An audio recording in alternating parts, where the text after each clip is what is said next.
Pria di Probolinggo tewas tertembak senapan angin bosnya. Nyawa seorang karyawan di Kabupaten Probolinggo melayang di tangan bosnya sendiri karena tertembak peluru senapan angin. Daud Patriono Immanuel, 52 tahun, tak sengaja tembak anak buahnya, Idam Holik, 30 tahun, yang mengakibatkan sang karyawan meninggal dunia. Idam Holik diketahui merupakan warga Dusun Rondo Kuning, Desa Bulang, Kecamatan Gending, Kabupaten Probolinggo. Sementara Daud merupakan warga perumahan Taman Bambu, Desa Wirolegi Kecamatan Sumbersari, Kabupaten Jember. Peristiwa bos yang tak sengaja tembak karyawannya itu terjadi pada Kamis, 7 April 2022, siang. Kapolsek Maron, Ibtu Samiran mengatakan, peristiwa itu terjadi ketika Idam sedang menemani Daud latihan menembak.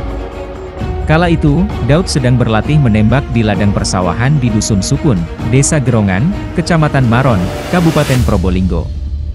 Ibtu Samiran mengatakan, Daud saat itu menggunakan kardus yang ditempelkan di pohon kelapa sebagai sasaran tembaknya. Pelaku sedang berlatih menembak di area pesawahan. Sasaran tembaknya berupa kardus yang ditempelkan ke pohon kelapa, kata Samiran.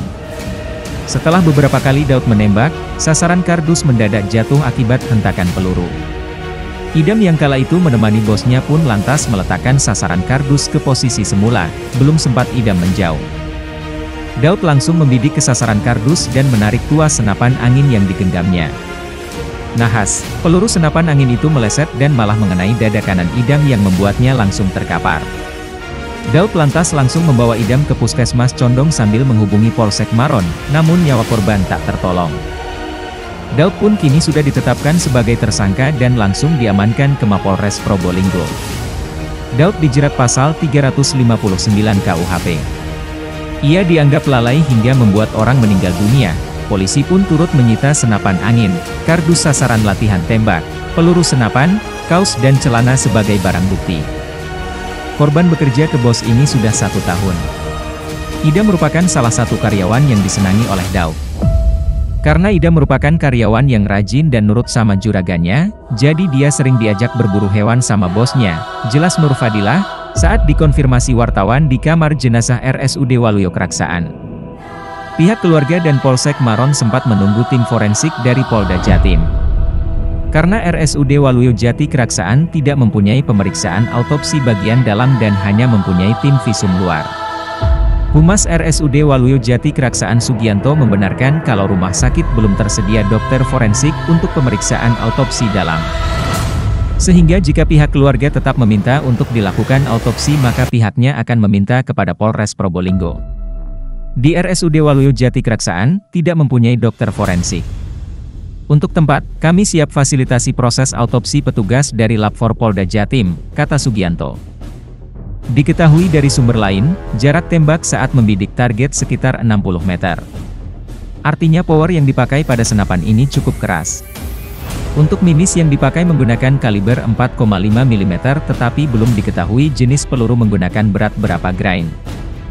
Berikut ini beberapa faktor dalam menembak senapan angin mungkin bisa menjadi tambahan referensi untuk menyikapi kasus yang terjadi. Pada jarak 60 meter banyak faktor yang perlu dipertimbangkan untuk menembak dengan akurat menggunakan senapan angin. Apalagi dengan tempat yang digunakan bukan di tempat latihan menembak khusus seperti lapangan tembak, masih di lingkungan sekitar area persawahan. Pasti untuk angin di sekitar sawah cukup kencang. Jika kebanyakan para pemburu atau penembak yang sering menembak pada jarak 50 meter lebih, pastinya banyak perhitungan koreksi angin untuk menggeser bidikan pada retikel teleskop terhadap target. Sehingga perhitungan kecepatan angin sangat diperhatikan. Faktor safety trigger juga perlu diperhatikan saat menembak, walaupun kontrol menembak adalah pada jari saat menarik trigger. Setidaknya kita sebagai penembak harus tetap berhati-hati terhadap trigger atau picu senapan. Kalau dalam keadaan seperti kasus ini, setidaknya harus diaktifkan safety triggernya dan posisi laras senapan dihadapkan ke atas atau ke bawah. Mengantisipasi jika peluru keluar tidak mengarah ke orang. Faktor trigger atau picu yang sangat enteng juga bisa menjadi beresiko ketika tersenggol jari sedikit saja bisa langsung menembakkan peluru. Tentunya jika keadaan senapan sudah dikokang dan dimasukkan peluru. Faktor peredam yang ngacak juga bisa menjadi masalah. Jika penggunaan peredam tidak lurus terhadap laras senapan atau sedikit melenceng, maka hasil tembakan peluru yang keluar dari moncong senapan pastinya tidak beraturan. Membuat peluru yang melaju kencang akan spiral. Jika pada jarak 10 meter grouping peluru menggunakan peredam yang ngacak sekitar 5 cm. Maka pada jarak 60 meter bisa jadi grouping peluru lebih dari 10 cm. Faktor peluru, banyak dari produk peluru yang beredar di pasaran mempunyai model yang berbeda-beda. Ada jenis peluru slug, dom, flat dan lainnya.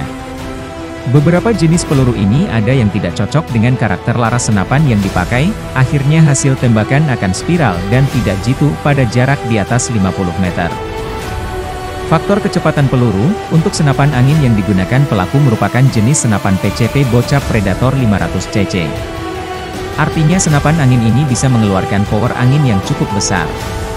Besaran keluaran anginnya pada senapan angin ini berpengaruh terhadap laju peluru ketika ditembakkan. Misalkan pada senapan angin dengan keluaran angin 100 psi per tembakan. Jika peluru yang dipakai dengan berat di bawah 8 grain, pastinya keluaran minis lebih dari 1200 fps. Dan untuk peluru berat ringan power besar, kebanyakan hasil tembakan akan tidak beraturan. Jika penggunaan peluru di atas 10 grain, keluaran peluru di atas 1000 fps. Dan jika menggunakan peluru di atas 13 grain, peluru melaju pada kecepatan di bawah 1000 fps. Bisa dibayangkan pada kasus tersebut untuk jarak 60 meter bisa menumbakan seseorang.